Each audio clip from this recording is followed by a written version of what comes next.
सतगुरुदेव की जय।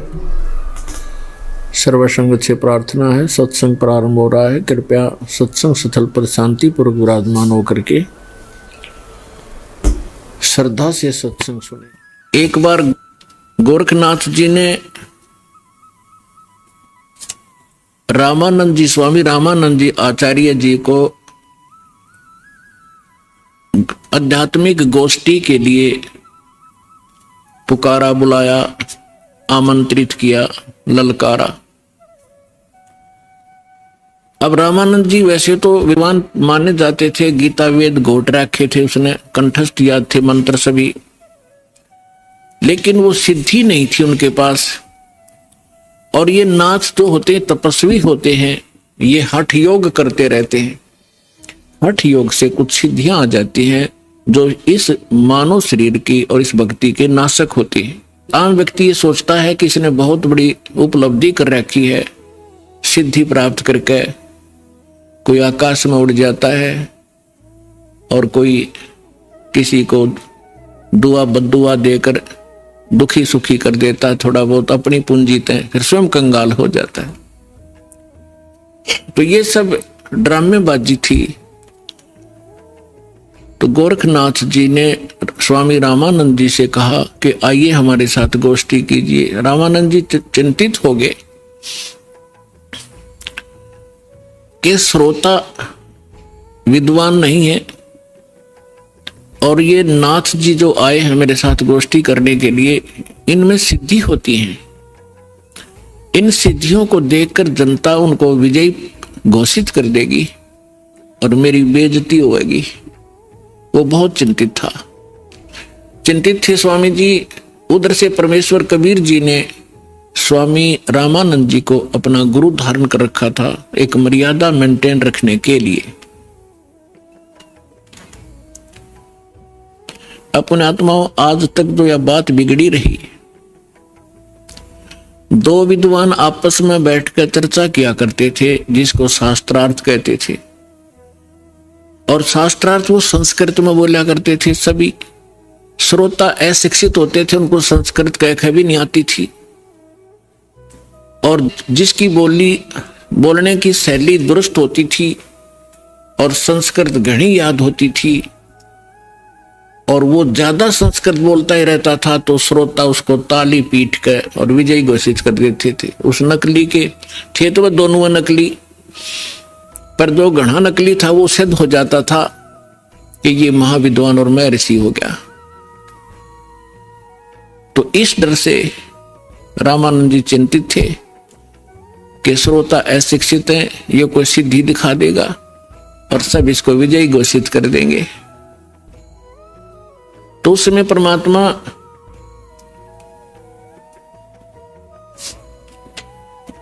कबीर जी जब अपने गुरुदेव के आश्रम में पहुंचे,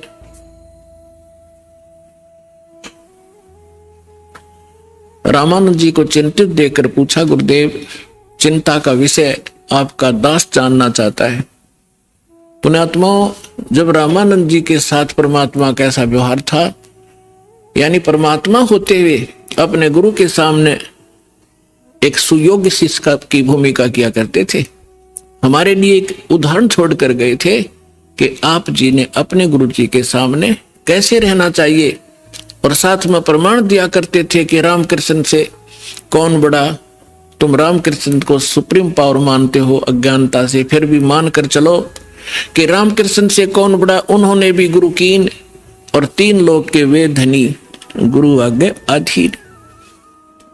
तो इस कारण से रामानंद जी ने फिर जब परमात्मा से परिचित हुए, सतलोक सचखंड में मालिक को देखा, तब कहा था, तुम साहेब तुम संत हो, तुम सतगुरु तुम हंस, और राम गरीबदास तेरे रूप बिना और न दूजा अंश।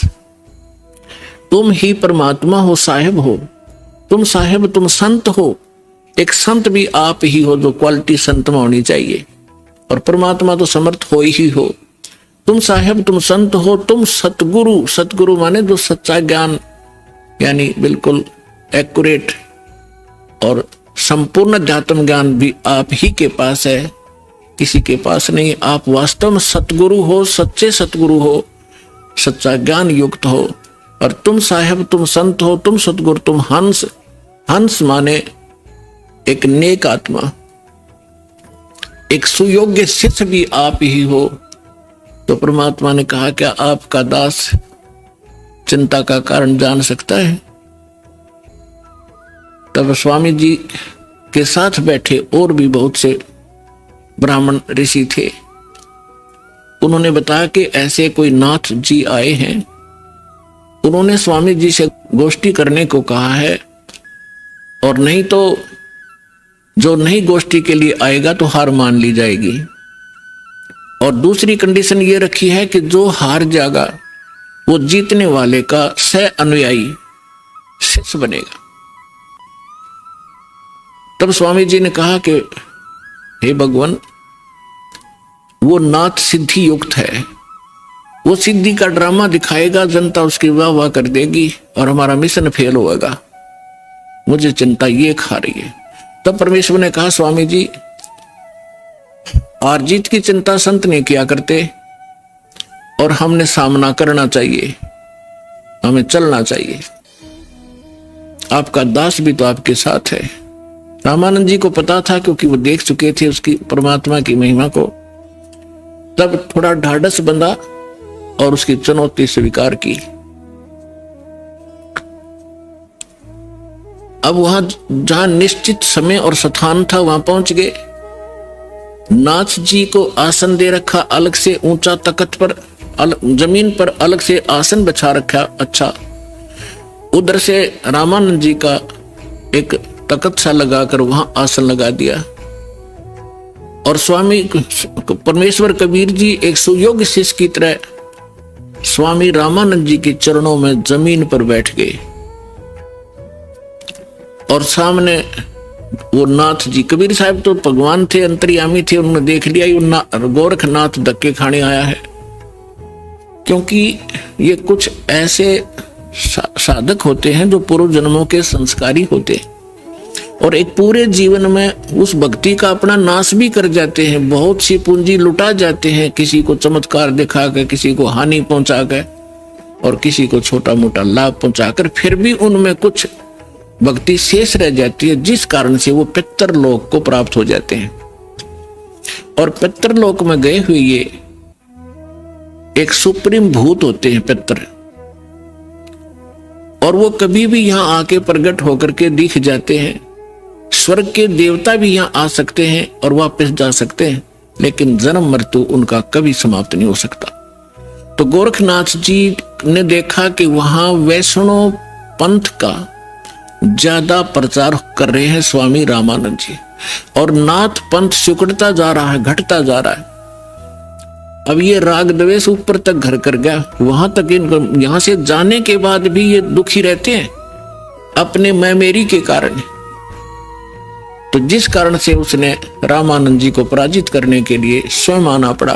हालांकि गोरखनाथ जी बहुत पहले अपने मानव शरीर का जो एक कर्म था पूरा करके जा चुके थे। तो परमात्मा ने देख लिया कि तो गोरखनाथ है, अपने वो तो जानी जान थे।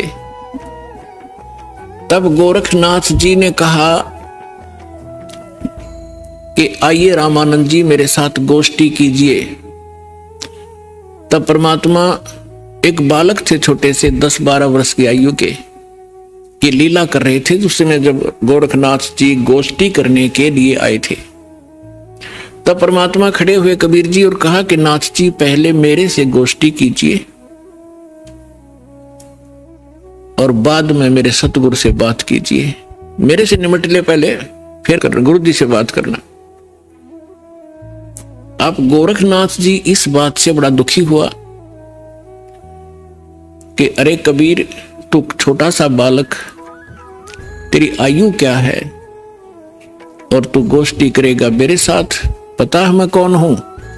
कबीर साहब ने बता दिया कि मुझे मालूम आप कौन हो, आप गोरखनाथ हैं। इस बात से उसको बड़ा झटका लगा कि छोटे से बालक ने मुझे पहचान लिया।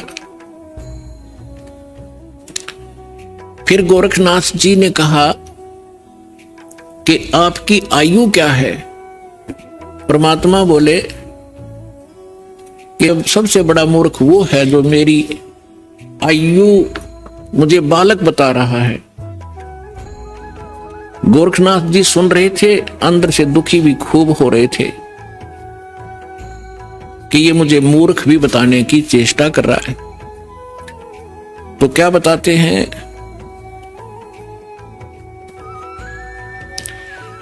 अब परमात्मा की महिमा वाणी में लिखा है, वो थोड़ा पढ़ के सुनाता हूं आपको।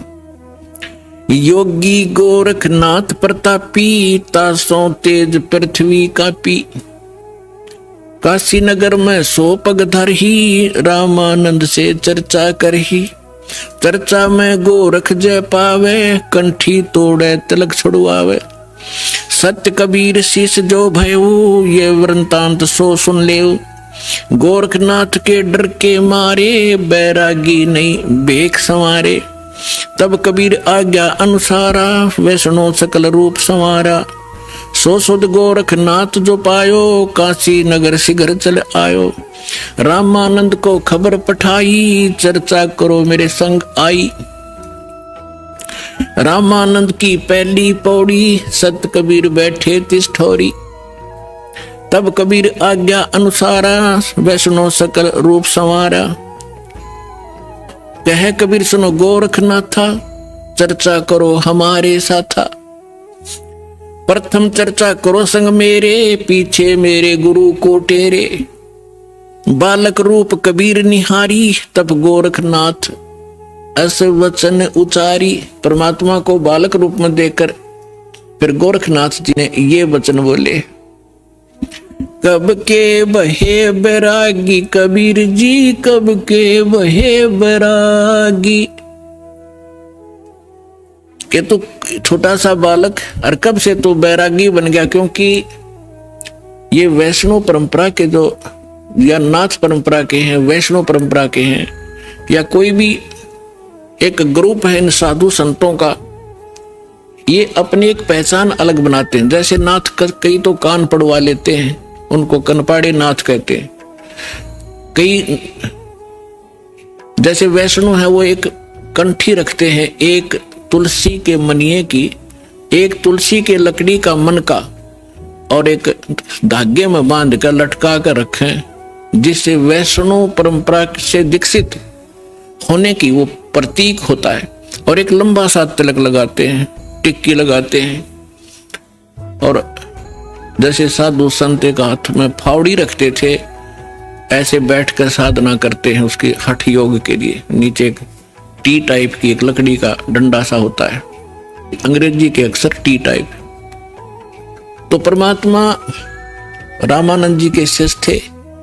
उस दिन जानबूझकर एक साधु संत का रूप बनाकर, जैसे वैष्णव संत साधु भक्त होते हैं, कंठी गले में तिलक पूरा लगा रखा और टोपी पहन रखी और कंठी माला सुमरनी और वो सारा कुछ ले रखे, फावड़ी सी।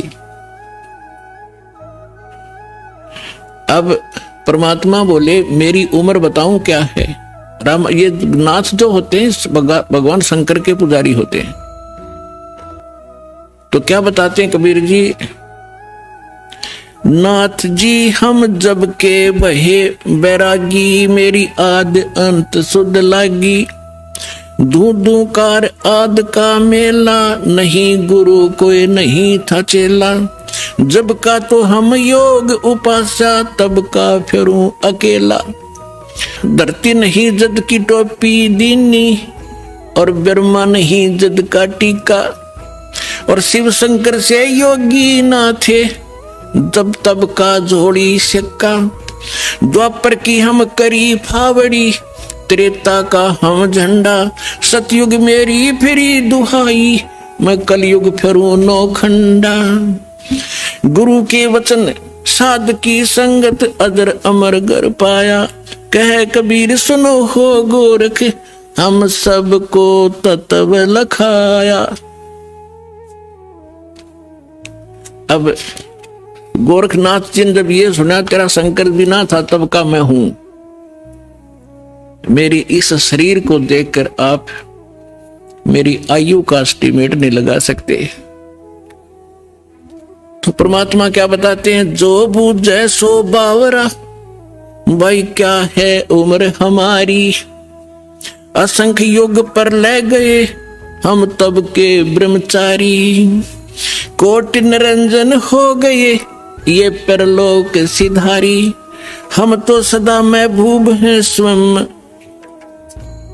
ब्रह्मचारी, अरबों तो ब्रह्मा गए तेरे 49 करोड़ कन्हैया, और 7 कोट तेरे शंभू मर गए मेरी एक नहीं पलैया। हाय हाय। अब क्या बता रहे हैं परमात्मा कि ये ज्योत निरंजन जो ब्रह्मा विष्णु महेश का पिता, जिसको गीता अध्याय नंबर 15 के श्लोक नंबर 16 में सरपुरुष कहा है, सरपुरुष अक्षर पुरुष 2 पुरुष बताए, तो ये 21 ब्रह्मांड का स्वामी ये ज्योत निरंजन है, ये काल है, ब्रह्मा विष्णु महेश का पिता है। तो परमात्मा कहते हैं करोड़ों तो ये निरंजन मर गए, इसके भी करोड़ों जन्म हो लिए,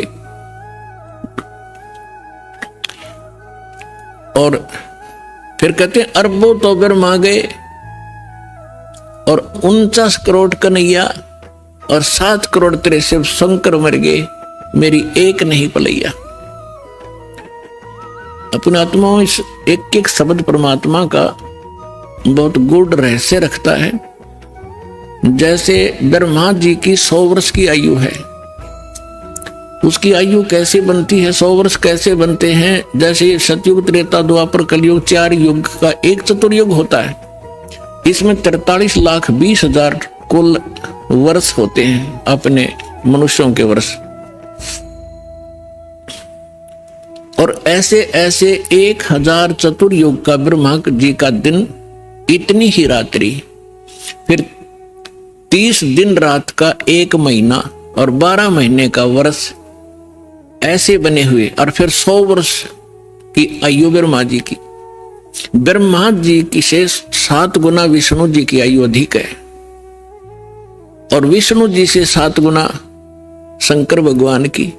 तो यहां परमात्मा क्या बता रहे हैं, अरबों तो ब्रह्मा गए 49 करोड़ कन्हैया तेरे विष्णु जी, और 7 करोड़ तेरे शंभू मर गए मेरी एक नहीं पलैया, मेरे जीवन की एक पल भी नहीं घटी। अर्थात परमात्मा अविनाशी हैं, और ये बता रहे हैं कि तेरे ब्रह्मा विष्णु महेश भी नाशवान है। इस बात नाथ जी दुखी हो गए कि ये हमारे भगवानों को अजर अमर है, ये तो इनको नाशवान बता रहे हैं। तो परमात्मा कहते हैं एक ना भूला 2 ना भूली, भूली सब संसारी, सबका भूल पट दिया मेरे साथ 2 भाई, मैंने सब जग भूला पाया। इसी भूल में ब्रह्मा भूला जिन ये वेद सरसाया, और वेद पढ़ के पंडित भूले मर्म भेद नहीं पाया। इसी भूल में विष्णु भूला जिन वैष्णव पंथ चलाया, और वैष्णव पंथ चलाया। इसी भूल में शिव शंकर भूले जिन भिक्षुक पंथ चलाया, और सिर पर जटा हाथ में खपर घर घर अलग जगाया। मेरे साथ 2 भाई, मैंने सब जग भूला पाया। इसी भूल में विष्णु भूले जिन वैष्णव पंथ चलाया, और तीर्थ व्रत का बड़ा महात्म बहुविध जीव फंसाया।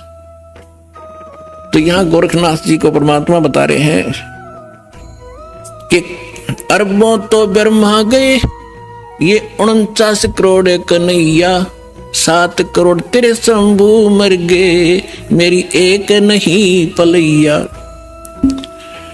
कोटिन नारद हो गए ये मोहम्मद से चारी, देवताओं की गिनती नहीं क्या सृष्टि बिचारी, नहीं बूढ़ा कहते ना मैं बूढ़ा ना बालक, और ना कोई बाट भिखारी, ना बूढ़ा ना ही बालक ना कोई भाट भिखारी, कहे कबीर सुनो हो गोरख ये सुन ले उम्र हमारी। मैं ना बालक हूं, ना मैं वृद्ध हूं, ना कोई भाट भिखारी हूं, और ये मेरी महिमा तेरे को मैंने बता दी, मैं ये हूं। अब गोरखनाथ जी को बड़ा दुख हुआ, इज्जत का नाश हो गया कि छोटा सा बालक और इतना बड़बड़ बोल रहा है। इनके पास एक हल्दी की गांठ थी, उसके पास सिद्धि की, गोरखनाथ जी ने अपने आसन के साथ में त्रिशूल गाड़ रखा था। एक ऊपर 3 एरो से होते हैं और नीचे से वो एक पाइप सी, नीचे फिर एक नुकीला सा सिरा होता, उसको जमीन में गाड़ के आसन के साथ रखा हुआ था। 6-7 फुट ऊंचा त्रिशूल। गोरखनाथ जी ने कहा कि यदि तू मेरे साथ वार्ता करना चाहता है कबीर जी, तो आइए मेरे समान आसन में आ जाइए। नाथ जी वहां से उठे जमीन से, ऐसे आसन पद्म लगाकर बैठे थे। आसन पद्म लगाए लगाए ऊपर उठ गए और त्रिशूल के ऊपर जाकर विराजमान हो गए। हाँ, ये देखिएगा, ये त्रिशूल पर बैठे हैं। फिर परमात्मा ने क्या लीला की कि कबीर जी ने कहा कि गोरखनाथ जी, आपकी और हमारी बात ज्ञान चर्चा की थी, गोष्ठीकरण की थी। ये बाजीगर वाला काम हम नहीं जानते और ना ये पसंद है, ना ये दातम मार्ग में इसकी कोई वैल्यू है। आप नीचे बैठ के और चर्चा करता कि जनता को पता चले सच्चाई का। तो गोरखनाथ जी कहते हैं तुम्हारे पास कोई है तो आइए मेरे समान बैठकर चर्चा कीजिए, नहीं तो हार स्वीकार कर लीजिए। उनके पास तो एक दाव था यो। तो परमात्मा बोले अच्छा ठीक है। कबीर साहब बचपन से ही दुल्हे का काम करने लगे थे और जेब में एक चरखे के ऊपर ये माताएं कात्या करती थी, एक रील बन जाया करती इतनी मोटी कच्चे धागे की, 100-150 फुट लंबा तार होता था उसका, उसी से सूत कपड़ा बनाया करते थे भगवान। वह कुकड़ी बोल रहे हमारे देसी हरियाणा के अंदर कुकड़ी बोल रहे हैं, उसने कच्चे धागे वाली कुकड़ी। वह कुकड़ी निकाली जेब मत, वह रील धागे की, और एक सिरा पकड़ लिया और उसको ऐसे छटक दिया परमात्मा ने।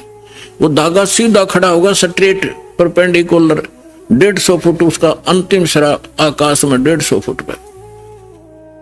परमात्मा वहां से उठे और उस धागे के अंतिम सिरे पर जाकर बैठ के 150 फुट ऊपर। अब गोरखनाथ जी से कहा कि नाथ जी आइए, राजा मेरे बराबर में बैठकर चर्चा कराएंगे, यहां आ जाइए। अपने आत्माओं, ऐसी बात नहीं थी कि गोरखनाथ जी आकाश में और ऊपर नहीं जा सकते थे, वो तो और ऊपर भी जाते थे, स्वर्ग में भी, उस पितरलोक में भी चले जाते थे। लेकिन समर्थ के सामने सिद्धियां समाप्त हो जाती हैं। जैसे ये घड़ी बना रखी है, अब इसकी सिद्धि बना दी कारीगर ने, इंजीनियर ने, कि ये अपने आप चल घूम रही है और इसके सामने चुंबक खड़ा कर दो 1 फुट दूर, ये जाम हो जाएगी, आगे नहीं सरकेगी, वहीं खड़ी हो जाएगी। तो वो समर्थ आ बैठे, उसी से प्राप्त करके छोटी मोटी खिलौने खेल रहे होते हैं और प्रभु पाक जाते हैं। उस परमात्मा ने उसकी सारी सिद्धि कैंसिल कर दी। उठना चाहा था ऊपर को और जमीन पर ऐसे गड़ा धर्म देसी, सारा शरीर बोला जान गया गोरखनाथ कि आज तेरी सिद्धि नहीं काम करेगी। अब गोरखनाथ ऐसे बैठा जैसे पैरालाइसिस हो जाता है इंसान को, टसमस नहीं हो पा रहा। तब गोरखनाथ जी ने कहा कि आ जाओ कबीर जी, नीचे आ जाओ, अब मैं समझ गया आपको, अब चर्चा करेंगे। तब परमात्मा ने उनको ज्ञान समझाया कि ये बालका के ड्रामे मोक्ष मार्ग नहीं है। कहते जंतर मंत्र जोग निभाई, काल चक्र जमजोरा खाई, तुम हो जम की फर्दी माही। कहते हैं गोरखनाथ सिद्धि में फूल्या, गोरखनाथ सिद्धि में भूल्या और टूणे टामण हांड फूल्या, जंतर मंत्र जोग निभाई और काल चक्र जमजोरा खाई, तुम हो जम की फर्दी माही। फर्द होती है ना, जैसे कोई रजिस्ट्री करा ले कोई जमीन की, तो अब फर्द में आ गया तो सोच रहे पक्का हो गया उसका वो जमीन का टुकड़ा। तो परमात्मा कहते हैं तुम तो इस काल की फर्द में चढ़ रहे हो, काल के पक्के दूत बन गए, औरों को पका रहे हो। अब समर्थ सामने बैठा, गोरखनाथ जी को अपनी सिद्धि पे इतना अभिमान था, कोई उसके सामने टिकने वाला नहीं था। एक बार अपने गुरुदेव के कहने से कोई चिंता थी उनको, लंबी कहानी है वो हट फिर से बताएंगे। एक पहाड़ को सोना बना दिया था सिद्धि से, पहाड़ को सोना, और अपने गुरुदेव के टुकड़े हुए शरीर को जीवित कर दिया था। ऐसी सिद्धि थी। और उस समय परमात्मा के सामने वो सारी सिद्धि फेल होगी। जैसे कल आपको सुनाया था परासिद्धि पूर्ण पटरानी सतलोक की कहूं निशानी। वो परमात्मा समर्थ है, सब सिद्धियों का से युक्त है, सिद्धियां उसकी दासी है, और उसी की भक्ति करके हम छोटी मोटी राहत प्राप्त करके यहाँ ऋषि और महर्षि और देवता बन जाते हैं। तब गोरखनाथ जी ने काफी कुछ समझा, लेकिन यो मन जल्दी से हार नहीं मानता। अब देखिए, ये चित्र देखिएगा, परमात्मा नारद गोरखनाथ जी त्रिशूल पर बैठे हैं और परमात्मा ने फिर धागा फेंका ऊपर, उसके ऊपर के सिरे पर बैठ के जाके। अब ये चित्र में बहुत कम दिखाई दे रहा है, लेकिन ये बहुत बड़े, ये बनाया नहीं जा सका इतना ऊंचा, तो कबीर साहब बहुत ऊपर थे। तो गोरखनाथ जी ने कहा कि भगवान मैं एक जांच और करूंगा आपकी। परमात्मा बोले भाई वह भी कर ले, कि चलो दरिया गंगा के किनारे चलते हैं और मैं दरिया में डुबकी लगाऊंगा, यदि आप मुझे खोज लोगे दरिया में तो मैं आपका शिष्य बन जाऊंगा। परमात्मा बोले चल भाई। दरिया गंगा के किनारे बैठ के जाके गोरखनाथ जी ने गंगा में छलांग लगा दी और मछली बन गए। वहां सैकड़ों हजारों मछलियां और थी। परमात्मा ने अंदर गए और पकड़ के वाए मछली, जिसे गोरखनाथ पकड़ के टीटी बाहर बैठा दिया, गोरखनाथ बना के चरणों में गिर गया, पैर पकड़ लिए गोरखनाथ जी ने कि सचमुच आप समर्थ हैं।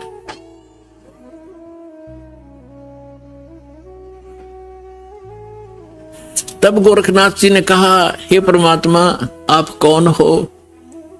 आपने मेरी सारी फड़क निकाल दी और मैं अपने कर्म बिगाड़ रहा था, आपने मुझे बचा लिया। पुण्यात्माओं, ये मन है ना, ये काल का दूत है।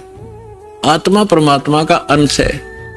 जब परमात्मा वहां खड़े थे, मन भाग गया, आत्मा रोए थी गोरखनाथ की। तो परमात्मा के जो सभी बच्चे हैं, ब्रह्मा विष्णु महेश भी उसी के बालक हैं। राम कृष्ण सतगुरु सहजादे, भक्ति हेतु न हुए प्यादे। अब वो भी भक्ति के लिए यहाँ आए थे बेचारे, या गलत साधना करके देवता बन गए, वहां प्रभु पा के गए। अब सुना नहीं किसी की। अब उनको परमात्मा मिले थे, उनको एक बार तो उन्होंने स्वीकार किया, क्योंकि आत्मा तो सबकी भगवान के लिए तरफ रही है, लेकिन ये मन काल का दूत फिर प्रेरित कर दिया, परमात्मा से दूर कर दिया उनको। कबीर साहब कहते हैं, श्वेत भूमि का हम गए जहां विष्णु विश्वंबर दास और हरियम हीरा नाम देकर चेला की न्यादास। हम बैरागी ब्रह्मपद सन्यासी महादेव और सोहम मंत्र दिया शिव जी को करे हमारी सेव। ऐसे ब्रह्मा जी के पास गए थे, उनको ओम मंत्र दे करके प्रथम मंत्र, क्योंकि पहला मंत्र इसलिए दिया जाता है उसकी श्रद्धा कितनी बनेगी फिर आगे बढ़ा जाता है। तो फिर पहले तो उनकी तीनों की बहुत अच्छी श्रद्धा बनी, फिर बाद में इस मन ने वो प्रेरित कर दिए कि ये वैसे ही अटपट कर रहा है, कोई ज्ञान नहीं जतता इसका। ऐसे ही गोरखनाथ जी ने तब तो सारी बात मान ली। परमात्मा ने सारी कथा सुनाई, बड़ा ज्ञान सुनाया, और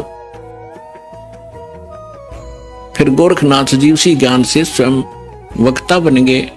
इस ज्ञान के अंदर इतनी कसक है, परमात्मा का एक अलग सा ज्ञान है। तो आम व्यक्ति भी कहीं बताने लग जाता है तो सैकड़ों व्यक्ति उसे भी प्रभावित हो जाते हैं और उसकी वाह वाह शुरू हो जाती है। लेकिन जब तक समाधान पूरा नहीं होगा तो उसका कोई फायदा नहीं। जैसे ज्ञान है किसी को, और उसने किसी को बता दिया कि आपके ये रोग है, और उसको ज्ञान हो गया उसके बताने से कि आपको ये रोग है, ऐसे ऐसे लक्षण है इसके। अब ज्ञान कराने वाले को भी पता है और जिसको रोग है उसको पता लग गया उसके बताने से। अब दवाई ना बताने वाले के पास है, औषधि नहीं है, तो दोनों व्यर्थ है।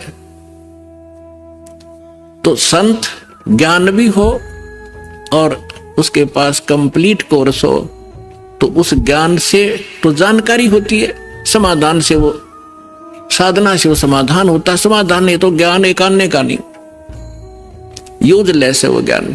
तो फिर गोरखनाथ ज्ञानी पा गया कुछ दिनों के बाद, तो उसके लिए कहा कि गोरख से ज्ञानी गणे, उसके पास मूल मंत्र नहीं था। और सुख दे जति जहान और सीता सी बहु भारिया पर संत दूर स्थान। तो गोरखनाथ जी ने पूछा, प्रभु आप कौन हो, कहां से हो?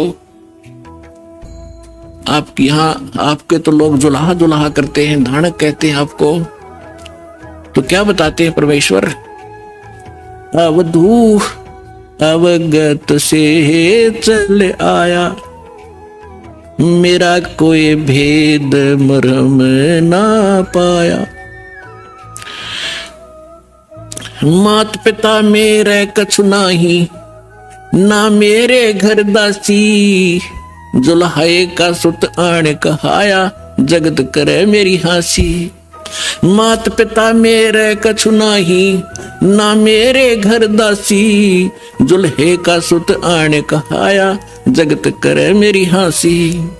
ना मेरा जन्म न गर्भ बसेरा, बालक बन दिखलाया, काशी नहर जल कमल पडेरा, तहां दुलाहे न पाया। ना मेरा जन्म न गर्भ बसेरा, एक बालक बन दिखलाया, काशी नगर जल कमल पडेरा, तहां दुलाहे न पाया। मात पिता मेरे कछु नाही, ना मेरे घर दासी, जुल्हे का सुत आण कहाया, जगत करे मेरी हासी। 5 तत्व का धड़ नहीं मेरा, और जानू ज्ञान अपारा, सत स्वरूपी नाम साहेब का, ओहे नाम हमारा। अदर दीप गगन गुफा में, तानिज वस्तु सारा, ज्योत स्वरूपी तेरा अलख निरंजन, वो दरता ध्यान हमारा। अगर दीप जा गगन गुफा में, तानिज वस्तु सारा, तेरा ज्योत स्वरूपी अलख निरंजन, वो धरता ध्यान हमारा। हाड चाम लहू ना मेरे, मैं हूं सतनाम उपासी, तारण तरण अव्यय पद दाता, मैं हूं कबीर अविनाशी। अब क्या बताते हैं परमात्मा कि ना तो मेरा कोई जन्म हुआ, ना मैं किसी मां के गर्भ में रहा, मैं स्वयं ही अपने सतलोक से चलकर आकर के एक बालक रूप धारण करके कमल के फूल पर, तालाब में, सरोवर में विद्यमान हुआ। वहां से मुझे एक जुल्हा लेकर यहाँ आए, जिस कारण से मैं जुल्हा कहा। मात पिता मेरा कुछ नाही, अन्ना मेरे गर्दासी, मैंने कोई पत्नी स्वीकार नहीं की, और जुल्हे का सुत आण कहा, जगत करे मेरी आसी। फिर क्या बताते हैं कि 5 तत्व का धड़ नहीं मेरा, ये शरीर तुम्हारे जैसा नहीं है मेरा, और जानू ज्ञान अपारा, तेरा ज्योत स्वरूपी अलख निरंजन, वो धरता ध्यान हमारा।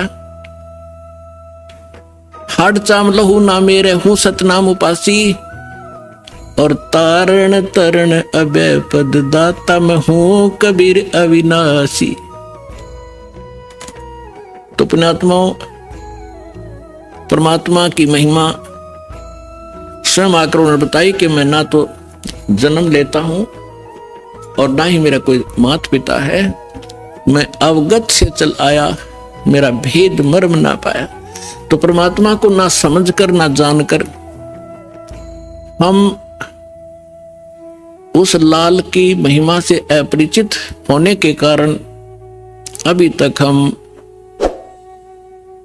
इन अन उपासना करके कंकर पत्थर इकट्ठे करके ये सोच रहे थे कि हमने बहुत गना भक्ति धन इकट्ठा कर लिया।